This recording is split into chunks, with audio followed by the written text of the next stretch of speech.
Good morning, सभी का स्वागत है सीएल कैरियर एकेडमी में। आइए हम आज के करंट अफेयर्स पढ़ते हैं। आप अच्छे से तैयारी करिए करंट अफेयर्स की। सीजीएल वगैरह के जो भी एग्जाम होंगे, जो है एसएससी के जो भी +2 10th लेवल पर होगा, एचएसएससी का, यूपीपीएससी पेट का और भी विभिन्न जो रेलवे वगैरह के एग्जाम होने वाले हैं, उन सभी में समान रूप से उपयोगी होगा। यहां से करंट अफेयर्स आपके परीक्षाओं में आ जाएंगे। तो चलिए आज का हम पहला प्रश्न देखते हैं। भारतीय जहाज रानी निगम के नए सीएमडी किसे नियुक्त किया गया है? जहाज रानी, नए सीएमडी की बात की जा रही है। जहाज रानी है ना। भारतीय जहाज रानी निगम के नए सीएमडी किसे नियुक्त किया गया है? बेहद महत्वपूर्ण प्रश्न, आप जरूर याद रखिएगा, बहुत ही महत्वपूर्ण है। तो इसे नियुक्त किया गया है दिनेश कुमार त्यागी, या इसको कह सकते हैं बीके त्यागी को। BK Tyagi is the right answer. BK Tyagi, Dinesh Kumar Tyagi, A बिल्कुल इसका सही जवाब होगा, है ना। भारतीय जहाज रानी निगम के नए CMD. The shipping corporation of India limited, इसको क्या बोलते हैं? The shipping corporation of India limited.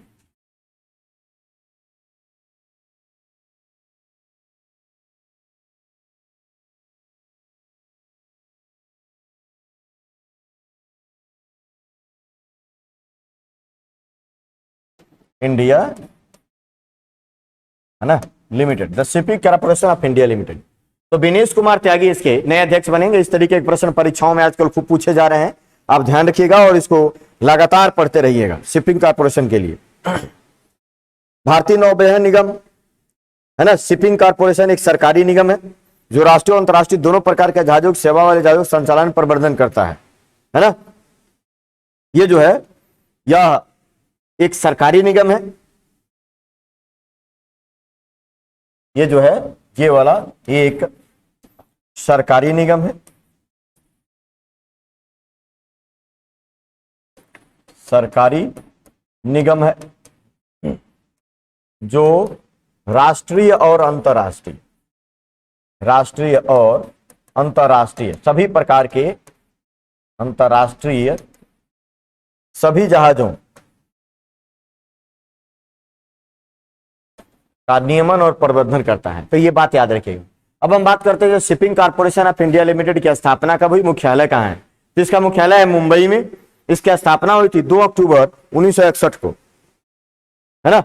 Shipping corporation of India limited, shipping corporation of India limited 2 अक्टूबर 1961 की इसकी स्थापना हुई थी। इसकी जो है स्थापना 2 अक्टूबर, है ना, 1961 को। मुख्यालय इसका मुंबई में है, मुख्यालय मुंबई, मुंबई में, याद रखेंगे। और इसके नए सीएमडी हो गए हैं दिनेश कुमार त्यागी। तो दोनों बात याद रखिएगा। ये प्रश्न खूब पूछा है, shipping corporation of India limited का मुख्यालय मुंबई में है, तो ये बात ध्यान रखिएगा, बहुत ही महत्वपूर्ण। चलिए अगले प्रश्न पर आते हैं।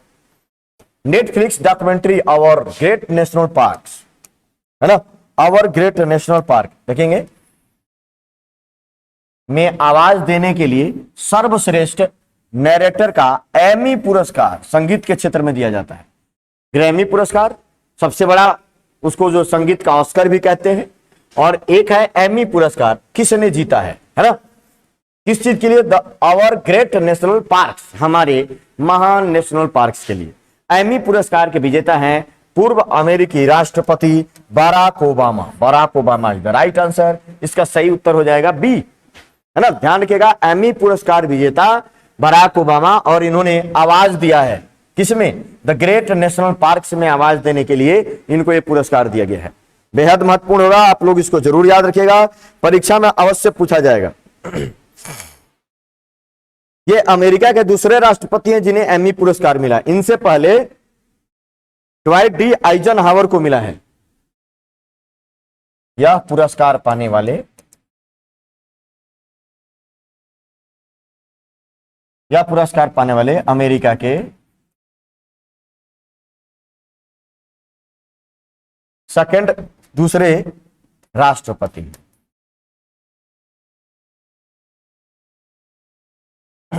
पहले कौन है? ड्वाइट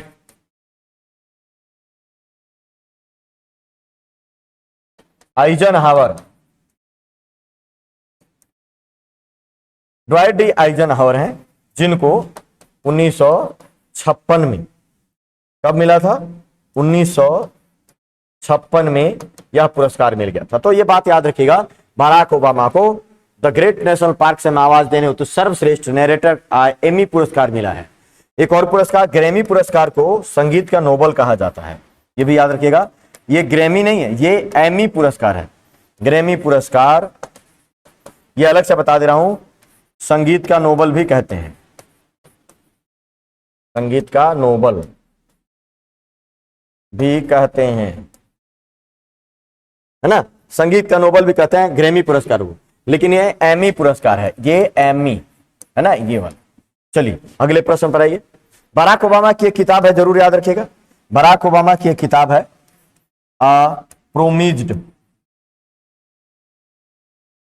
प्रोमिज्ड लैंड, है ना, याद रखना। प्रोमिज्ड लैंड जो है बराक ओबामा की फेमस किताब है, परीक्षाओं में जरूर पूछा जाएगा। हैदराबाद राज्य की आजादी के 75 साल पूरे होने पर केंद्र सरकार ने कौन सा दिवस मनाने का फैसला किया है? हैदराबाद दिवस, यह मनाया जाएगा 1 साल तक मनाया जाएगा। हैदराबाद भारत में विलय हुआ था 17 सितंबर 1948 को। तो 17 सितंबर से, है ना, 2022 से लेकर 2023 तक, 17 सितंबर तक 1 साल का एक प्रोग्राम मनाया जाएगा और इसको कहा जाएगा हैदराबाद मुक्ति दिवस। क्या कहा जाएगा? हैदराबाद मुक्ति दिवस कहा जाएगा। तो हैदराबाद की आजादी के 75 साल, आजादी का मतलब हैदराबाद का विलय भारत में हुआ था, है ना, हैदराबाद का विलय हुआ था 17 सितंबर 1948 को। 17 सितंबर 1948 को विलय हुआ था हैदराबाद का, ये बात याद रखिएगा। और यहां के हैदराबाद का निजाम कौन था? उस्मान अली। हैदराबाद का निजाम उस्मान अली। हैदराबाद को भारत में मिलाया गया था, हैदराबाद को सेना कार्यवाही दिवस, हैदराबाद को सैन्य लिख लीजिए या पुलिस कार्यवाही द्वारा ऑपरेशन पोलो चलाकर, ऑपरेशन पोलो हैदराबाद के लिए चलाया गया, हैदराबाद के विलय के लिए चलाया गया था ऑपरेशन पोलो, ये बात ध्यान रखिएगा। और 17 सितंबर ये 1 साल तक मनाया जाएगा। यह जो है, यह 17 सितंबर 2022 से 17 सितंबर 2023 तक के लिए यह मनाया जाएगा, 1 साल तक मनाया जाएगा इनकी मुक्ति दिवस। इसका उत्तर हो जाएगा बी, मुक्ति दिवस। हैदराबाद और सिकंदराबाद को जुड़वा राजधानी कहते हैं, हैदराबाद और सिकंदराबाद को जुड़वा राजधानी के नाम से कहा जाता है। हैदराबाद जो है यह मूसी नदी के किनारे है, मूसी नदी तेलंगाना की राजधानी है हैदराबाद मूसी नदी के किनारे है, ये याद रखिएगा। हैदराबाद के यूनेस्को के द्वारा पाक कला के लिए इसको जो है धरोहर के रूप में शामिल किया गया है। पाक कला मतलब गैस्ट्रोनॉमी, खाना बनाने की कला में शामिल किया गया है। देश का पहला नाइट स्काई सेंचुरी कहां स्थापित किया जाएगा? बहुत ही महत्वपूर्ण है, नाइट स्काई सेंचुरी कहां स्थापित किया जाएगा? तो यह किया जाएगा लद्दाख में। इसका सही उत्तर हो जाएगा डी, लद्दाख में किया जाएगा। बेहद महत्वपूर्ण, very very most important. Ladakh में जब आइस हॉकी वाला हुआ था, देखो एसएससी सीजीएल में पूछा गया था, अब ये होता है नाइट स्काई सेंचुरी जो है यहां पर आप याद रखिएगा बनाई गई है। और ये एसएससी के एग्जामों में अवश्य पूछा जाएगा, बिल्कुल ये मिक्स मत करिएगा। भारत का पहला नाइट स्काई सेंचुरी लद्दाख में जो है स्थापित किया जाने वाला है और इसके लिए सबसे उपयुक्त जगह है।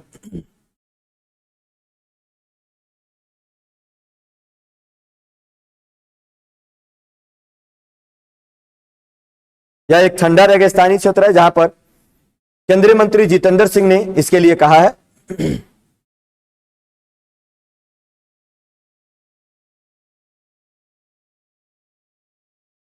Night sky century.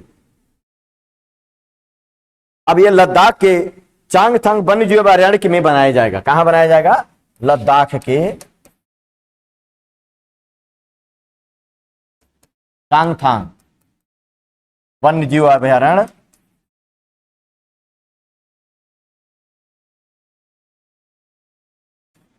के एक हिस्से में बनाया जाएगा, हिस्से में बनाया जाएगा, ये याद रखिएगा, बनाया जाएगा, है ना। तो चांगथंग वन्यजीव अभयारण्य के एक हिस्से में बनाया जाएगा, ये बात याद रखिएगा, परीक्षा के लिहाज से बहुत महत्वपूर्ण है। डार्क स्काई सेंचुरी सार्वजनिक या निजी भूमि है जिसमें तारों वाली रात की एक खास गुणवत्ता होती है। इसमें एक रात का पूरा एटमॉस्फेयर होता है। यह एक ऐसा क्षेत्र है जो आमतौर पर एक पार्क के आसपास होता है और प्रकाश प्रदूषण को प्रतिबंधित करता है ना। तारों वाली रात, नाइट स्काई सेंचुरी इसको कह सकते हैं तारों वाली रात। तारों वाली रात का एक जो है डॉक्यूमेंट होगा, तारों वाली रात एक तरीके से देखने को मिलेगी। अगर हम बात करें, है ना, लद्दाख की, इसकी राजधानी कहां है? लेह, है ना। इसकी स्थापना कब हुई थी? 31 अक्टूबर 2019 को। और लद्दाख के जो है उपराज्यपाल कौन है? उपराज्यपाल जो है, लद्दाख के उपराज्यपाल जो हैं वो हैं आर.के. माथुर, राधा कृष्ण माथुर इसके उपराज्यपाल हैं, याद रखेंगे, बेहद महत्वपूर्ण बात होगी। केंद्र सरकार ने राजपथ का नाम बदलकर क्या करने की योजना रखी है? राजपथ जो है ना, राजपथ इंडिया गेट से लेकर राष्ट्रपति भवन का राजपथ कहा जाता है, इंडिया गेट से राष्ट्रपति भवन तक के बीच का। अब उसका नाम बदलकर कर दिया जाएगा कर्तव्य पथ। क्या कर दिया जाएगा? कर्तव्य पथ। इंडिया गेट से राष्ट्रपति भवन,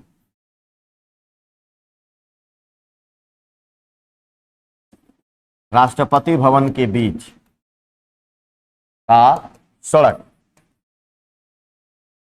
ये क्या कहा जाता था? राजपथ। और अब कर्तव्य पथ, अब इसको कर्तव्य पथ कहा जाएगा। तो इसका नाम बदलकर केंद्र सरकार ने कर दिया कर्तव्य पथ। बहुत महत्वपूर्ण प्रश्न है, याद रखिएगा, है ना, बहुत ही महत्वपूर्ण है। राष्ट्रपति भवन का डिजाइनर कौन है? राष्ट्रपति भवन जो है, राष्ट्रपति भवन, है ना, राष्ट्रपति भवन का डिजाइनर है एडविन लुटियन, एडविन लुटियंस, है ना। राष्ट्रपति भवन वगैरह का डिजाइनर है एडविन लुटियंस, जिन्होंने राष्ट्रपति भवन बनाया।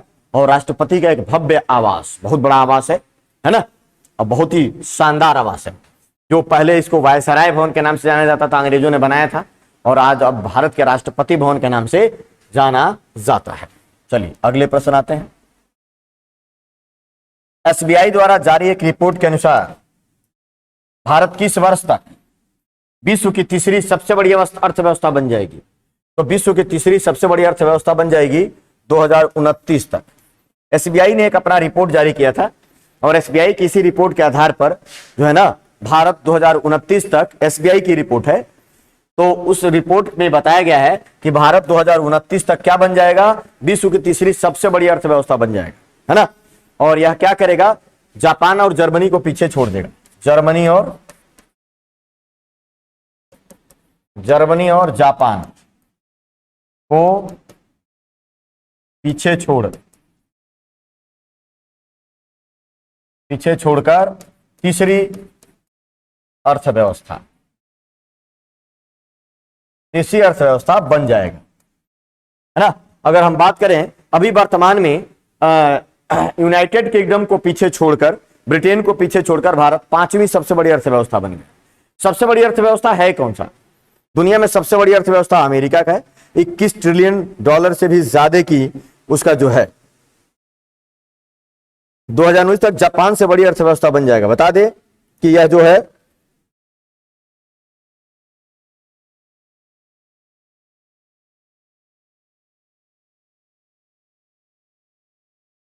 भारत को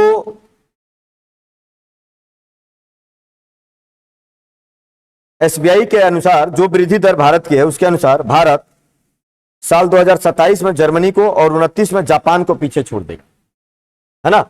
जर्मनी को कब पीछे छोड़ देगा? 27 में, और जापान को पीछे छोड़ देगा 2029 में, और तीसरी अर्थव्यवस्था बन जाएगा। तो वर्तमान में 5 सबसे बड़ी अर्थव्यवस्था, 5 बड़ी अर्थव्यवस्थाएं कौन से हैं? 5 बड़ी अर्थव्यवस्था, इनके नाम लिख देता हूं मैं, आप याद रखिए क्रम से। यूएसए 1 नंबर पर है, दूसरा चीन, तीसरा हो जाएगा जापान, है ना, ये हो गया 1 2 3, चौथा जर्मनी, 5वां अभी भारत है, यूके, फिर रूस, है ना। तो इस तरीके से यह, आप इस चीज को याद रखिएगा, बेहद महत्वपूर्ण होगा, है ना। 5 सबसे बड़ी अर्थव्यवस्थाएं ये हैं। अगस्त 2022 में शिकायत निवारण रैंकिंग में शीर्ष कौन सी संस्था है? शिकायतों के निपटारे में कौन सी संस्था शीर्ष में है, ये बताना है। तो शीर्ष संस्था जो है वो है UIDAI। UIDAI इसका मतलब क्या है? Unique identification authority of India, उसको बोलते हैं भारतीय विशिष्ट पहचान प्राधिकरण। भारतीय विशिष्ट पहचान प्राधिकरण, भारतीय विशिष्ट पहचान प्राधिकरण, इसको UIDAI बोलते हैं, है ना। और शिकायतों के निपटारे में ये पहले स्थान पर है, बात याद रखिएगा, बेहद महत्वपूर्ण होगा ये सारी चीजें। ये खूब प्रश्न पूछा जाएगा इससे, ऐसे ऐसे प्रश्न पूछे भी जाते रहते हैं। अब अगर हम बात करें कि UIDAI की स्थापना कब हुई थी? 28 जनवरी 2009 को स्थापना, 28 जनवरी 2009 को। और इसका मुख्यालय कहां है? नई दिल्ली। और यही जो है आधार कार्ड जारी करता है, आधार कार्ड, है ना, 12 नंबरों वाला, 12 नंबरों वाला आधार कार्ड जारी करता है ना, जिसमें आइरिस स्कैन, फेस स्कैन और फिंगरप्रिंट लेकर आधार कार्ड बनाए जाते हैं, जिसमें मनुष्य का भारत में ये विशिष्ट पहचान प्राधिकरण है और उनके एक पहचान का प्रमाण है।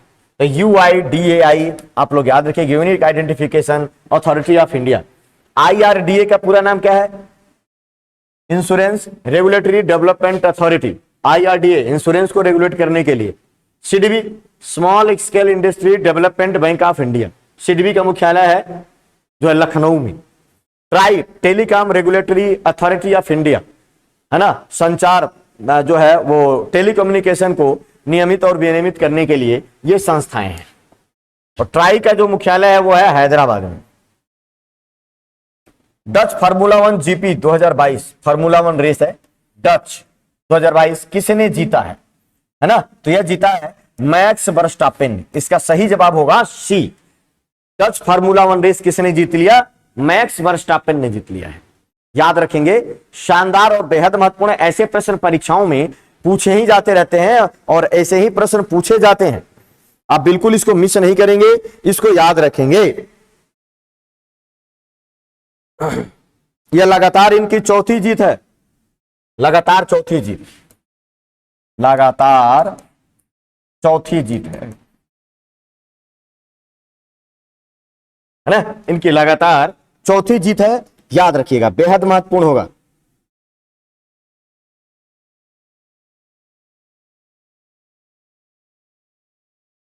ये रेड बुल के ड्राइवर हैं, रेड बुल के ड्राइवर हैं, ये भी याद रखिएगा। जैसे मर्सिडीज के ड्राइवर कौन है? मर्सिडीज के लिए है लुइस हैमिल्टन, है ना। तो इस तरीके से ये रेड बुल के ड्राइवर हैं। अगर हम कुछ और जो है जितना पिछले कुछ हुए हैं, जो अगर हम उनकी बात करें कि किसको किसने जीतिया, तो एलिमिया रोमाग्ना ग्रैंड प्रिक्स जो मैक्स वर्स्टापेन ने जीता। Emilia Romagna grand prix, Emilia Romagna grand prix 2022 किसने जीता है? मैक्स वर्स्टापेन ने ही जीता है। मैक्स वर्स्टापेन ने ही जीता है। ये एक मैक्स वर्स्टापेन ने जीता। दूसरा सऊदी अरब ग्रैंड प्रिक्स भी मैक्स वर्स्टापेन। एक तो ये हो गया सऊदी अरब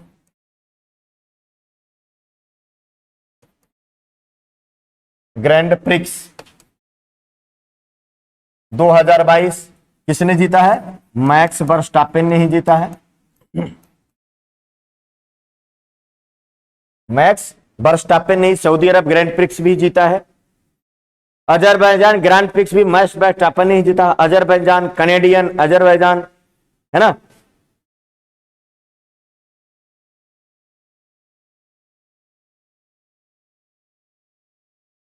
मैक्स वर्स्टापेन ने कौन कौन सा जीता है मैं एक लिस्ट बना देता हूं यहां पर। मैक्स वर्स्टापेन ने जो जो जीता है, Azerbaijan Canadian Azerbaijan grand prix भी इसे मैक्स वर्स्टापेन ने ही जीता है, ये है ना। अजरबैजान कनाडियन ग्रैंड प्रिक्स भी मैक्स वर्स्टापेन ने ही जीता है। Canadian grand prix. Miami grand prix भी मियामी ग्रैंड प्रिक्स भी मैक्स वर्स्टापेन ने ही जीता है। Miami French Hungarian Belgium French grand prix भी Max Verstappen. Hungarian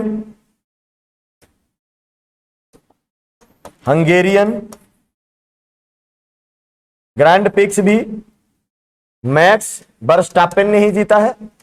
Hungarian grand prix भी इन्होंने ही जीता है। बेल्जियम ग्रैंड प्रिक्स भी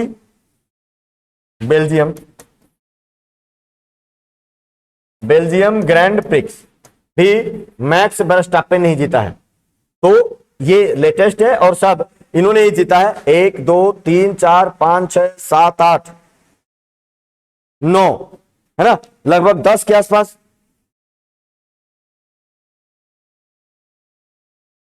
है ना। तो इस तरीके से ये सब इनके जीत है। Hungarian Belgium French Miami Canadian Azerbaijan सऊदी अरब है ना, ये और एमिलिया रोमाग्ना और डच, ये सब इन्होंने ही जीता है। और ये नीदरलैंड के खिलाड़ी हैं। कहां के हैं ये भी याद रखना, नीदरलैंड के खिलाड़ी हैं। मैक्स वर्स्टापेन जो है नीदरलैंड के खिलाड़ी हैं। किसने इनफ्लेटेबल एरोडायनेमिक्स डिसेलेटर तकनीक का सफलतापूर्वक है ना परीक्षण किया है? तो इसका उत्तर हो जाएगा ISRO is the right answer. ISRO ने इनफ्लेटेबल एरोडायनामिक्स डिसेलेरेटर का सफलतापूर्वक परीक्षण कर लिया है, इसरो ने किया है। वेरी वेरी मोस्ट इंपॉर्टेंट प्रश्न है। एरोडायनामिक्स डिसेलेरेटर वातावरण के माध्यम से नीचे गिरने वाली वस्तु को गति को धीमा करने का कार्य करता है। ये क्या करता है? ये वाला ये क्या है ना, ये वातावरण के माध्यम से नीचे गिरने वाली वातावरण के माध्यम से नीचे गिरने वाली वस्तु के गति को कम करना है ना। तो यही काम करता है, कम करना या धीमा करने का कार्य करता है। कम करने का कार्य करता है। तो इसका जो है सफलतापूर्वक परीक्षण इसरो ने कर लिया है, बेहद महत्वपूर्ण है। अब इसरो का स्थापना अगर हम देखें, स्थापना हुआ था 15 अगस्त 1969। इसरो का जो है हेड ऑफिस जो है बेंगलुरु में है। इनके head S Somnath S Somnath इसके जो है हेड है इसरो के, इंडियन स्पेस रिसर्च ऑर्गेनाइजेशन, है ना। तो ये बात याद रखिएगा। नालसा के नए अध्यक्ष के रूप में किसे नियुक्त किया गया? नालसा, NALSA, नालसा, है ना, कि नए अध्यक्ष के रूप में किसे नियुक्त किया गया है? तो यह नियुक्त किया गया है DY चंद्रचूड़। यह नियुक्ति दी गई है DY चंद्रचूड़। बिल्कुल ए सही जवाब है। नालसा के नए अध्यक्ष बने हैं DY चंद्रचूड़। नालसा के नए अध्यक्ष DY चंद्रचूड़।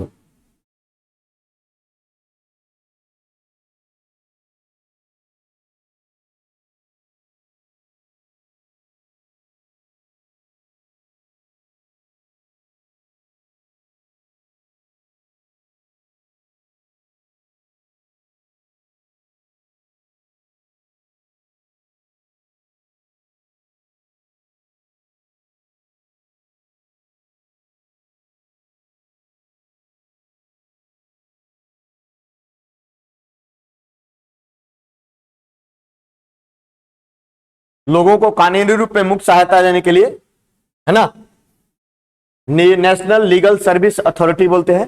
राष्ट्रीय नालसा का जो है, नालसा का पूरा नाम जो है राष्ट्रीय विधिक सेवा, राष्ट्रीय विधिक सेवा प्राधिकरण, इसको बोलते हैं NALSA, national legal service authority, NSA, national legal service authority, है ना। और नालसा की जो स्थापना हुई थी, नालसा की स्थापना मुख्यालय, ध्यान रखेंगे, ये लोगों को मुफ्त रूप में विधिक सहायता जो है प्रदान करता है नालसा। स्थापना 9 नवंबर 1995 को हुई थी। 9 नवंबर 1995 को। मुख्यालय 1995 95 को हुई थी, है ना, 95 को। और इसका मुख्यालय जो है यह है नई दिल्ली में। नई दिल्ली में। उद्देश्य क्या है? सभी के लिए न्याय तक पहुंच, सभी के लिए न्याय तक पहुंच, ये नालसा का उद्देश्य है और मोटो भी है।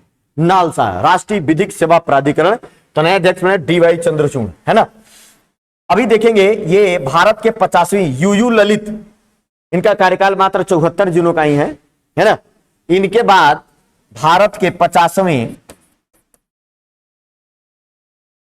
50वें मुख्य न्यायाधीश, 50वें मुख्य न्यायाधीश भी बनेंगे UU ललित के बाद। UU ललित जो है वो है 49वें हैं और इनके बाद 74 दिन का इनका कार्यकाल नियुक्ति के बाद रहा है। उसके बाद ये 50वें, है ना, 50वें मुख्य न्यायाधीश के रूप में भी DY चंद्रचूड़ बन सकते हैं, है ना। तो इस तरीके से अभी वर्तमान में नालसा के जो है अध्यक्ष इनको नियुक्त किया गया है, जो सभी के लिए न्याय तक पहुंच सुनिश्चित करता है, फ्री में, बहुत ही कम सस्ते में। ब्रिटेन को पीछे छोड़ भारत दुनिया में कौन सी नंबर की अर्थव्यवस्था बन गई है? ब्रिटेन को पीछे छोड़, तो ब्रिटेन या यूके को, या आप यहां कह सकते हैं यूके, तो यूके को पीछे छोड़ के दुनिया में जो भारतीय अर्थव्यवस्था बन गई है वो बन गई है 5वीं सबसे बड़ी अर्थव्यवस्था बन गई है, 5वीं सबसे बड़ी अर्थव्यवस्था बन गई है। और SBI के रिपोर्ट को देखें, SBI रिपोर्ट के अनुसार 2029 तक, है ना, 3rd नंबर की अर्थव्यवस्था होगी, अर्थव्यवस्था की। 2027 में जर्मनी को, 2029 में जापान को पीछे छोड़ देगी।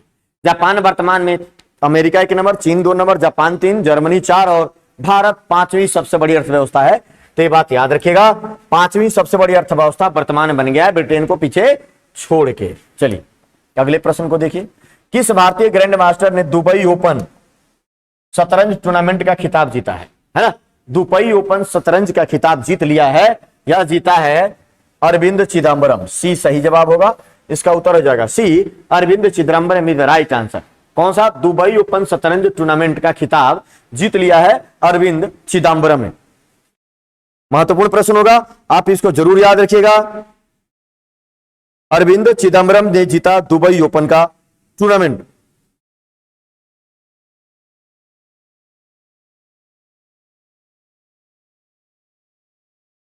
आर प्रज्ञानंद दूसरे स्थान पर है। चिदम्बरम और प्रज्ञानंद ने 9वें और अंतिम दौर में ड्रा खेला, इससे चिदम्बरम अंश सभी से आगे तक रह गए। तो इस तरीके से चिदम्बरम ने यह पुरस्कार जीत लिया है। जीत ही दुबई ओपन है ना। दुबई ओपन यूएई का है ना। यूएई जिसकी राजधानी जो है अबू धाबी है और यूएई में ही हो रहा है एशिया कप टूर्नामेंट, है ना। राहुल श्रीवास्तव भारत के 74वें ग्रैंड मास्टर हैं। राहुल श्रीवास्तव भारत के 74वें सबसे नए ग्रैंड मास्टर यही हैं, याद रखिएगा। डी गुकेश सबसे कम उम्र के ग्रैंड मास्टर डी गुकेश बने थे। किसको नेपाल सेना जनरल का मानद है ना जनरल प्रदान किया गया? ये हमारे जितने भी नए सेना अध्यक्ष बनते हैं, थल सेनाध्यक्ष, तो थल सेनाध्यक्ष को नेपाल सेना का जो है ना मानद उपाधि दिया जाता है। मानद पद कह सकते हैं या इसको कह सकते हैं मानद उपाधि। तो नेपाल सेना का जितने हमारे थल सेना प्रमुख होते हैं, नेपाल सेना का मानद उपाधि दिया जाता है। तो अभी दिया गया है मनोज पांडे को, याद रखेंगे। मनोज पांडे को नेपाल सेना जनरल का मानद उपाधि दिया गया है। नेपाल की राष्ट्रपति विद्या देवी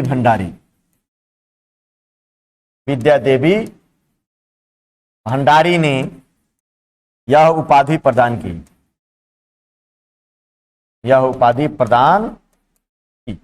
तो आप याद रखिएगा, यह उपाधि विद्या देवी भंडारी पर जो नेपाल की राष्ट्रपति है। भारत की राष्ट्रपति भी महिला ही है, द्रौपदी मुर्मू पहली आदिवासी महिला।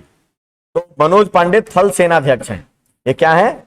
थल सेनाध्यक्ष, भारत के थल सेनाध्यक्ष हैं।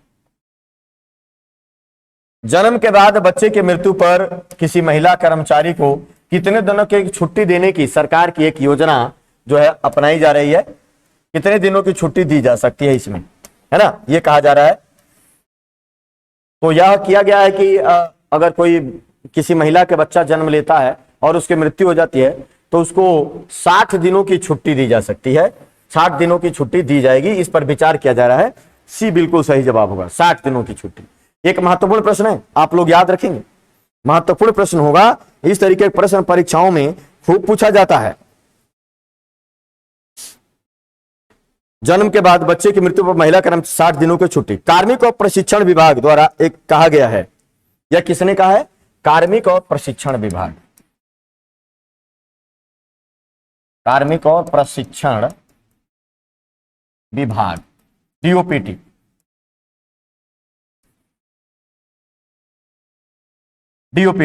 कार्मिक और प्रशिक्षण विभाग ने क्या कहा है? इसके लिए एक जो है कहा है कि केंद्र सरकार सभी महिला कर्मचारी 60 दिनों के विशेष मातृत्व अवकाश के हकदार होंगी, है ना।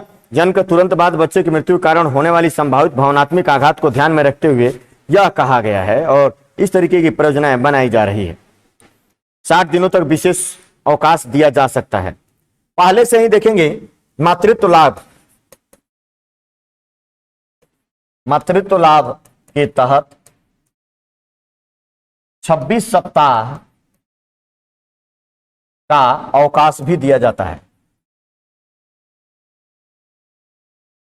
अगर किसी महिला का बच्चा जन्म लेता है तो उसको 26 महीने का सैलरी के साथ सैलरी भी मिलेगा और 26 सप्ताह का अवकाश भी दिया जाएगा। ऋषि सुनक को हराकर यूके के नए प्रधानमंत्री, है ना, ऋषि सुनक को हराकर यूके की नई प्रधानमंत्री बनी है लीज ट्रस, या इसको बोलते हैं ऐसे लीज ट्रस भी लिख सकते हैं, लीज ट्रस, है ना। ये जीती है और ये ब्रिटेन की तीसरी महिला राष्ट्रपति हैं। ब्रिटेन की तीसरी महिला प्रधानमंत्री, है ना। इसके पहले कौन कौन हो चुकी हैं? इनके पहले जो पहली थी, है ना, पहली, वो है मार्गरेट थ्रेचर।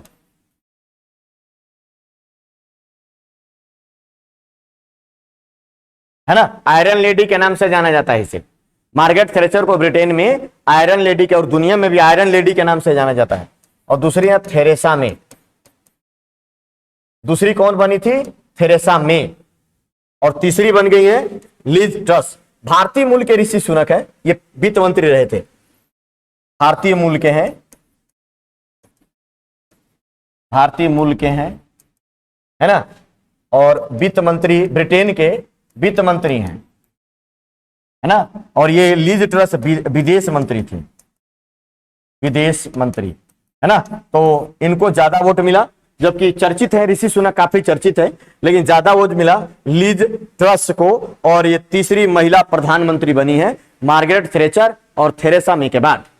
ये याद रखिएगा, थेरेसा मार्गरेट थ्रेचर है, आयरन लेडी के नाम से दुनिया में विख्यात है ना। तो ये बात याद रखना है। ऋषि सुनक भारतीय मूल के हैं। और अब इस तरीके से वहां पर सत्य में आ गए। लिज ट्रस भारतीय सुनक के किस पार्टी से? कंजर्वेटिव पार्टी से।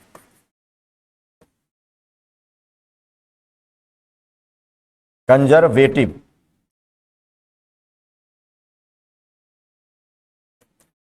Conservative party. एक किस पार्टी से है? कंजर्वेटिव पार्टी से। तो ध्यान रखिएगा। ब्रिटेन की राजधानी क्या है? ब्रिटेन की राजधानी है लंदन। लंदन में ही क्रिकेट का मक्का कहा जाने वाला ग्राउंड है लॉर्ड्स, है ना। और उसके प्रधानमंत्री बनी गई। तो इस तरीके से भारत और ब्रिटेन के संबंध, है ना। अभी ब्रिटेन को इकोनॉमी में पीछे छोड़ दिया, जो ब्रिटेन भारत पर काफी समय तक राज किया था, आज उसकी अर्थव्यवस्था को भारत पीछे छोड़ दिया, है ना। तो चलिए आज के लिए इतना ही। सभी लोगों का बहुत बहुत धन्यवाद हमारा साथ देने के लिए। लिखिए, पढ़िए और ये इस तरीके के नोट्स बनाइए, बहुत ही महत्वपूर्ण होगा। कल फिर मिलेंगे, तब तक के लिए सभी का बहुत बहुत धन्यवाद। जय हिंद, जय भारत।